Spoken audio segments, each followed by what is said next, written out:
منزل أنثى السنجاب دق دق الباب.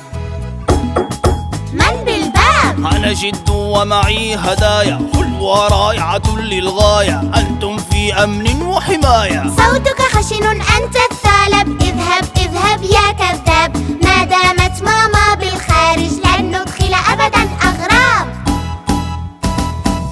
في منزل أنثى السنجاب دق دق الباب. في منزل أنثى السنجاب دق دق الباب. من بالباب؟ أنا بياع الألعاب، هي مجانا يا أصحاب، افتحوا لي هذا الباب. صوتك خشن أنت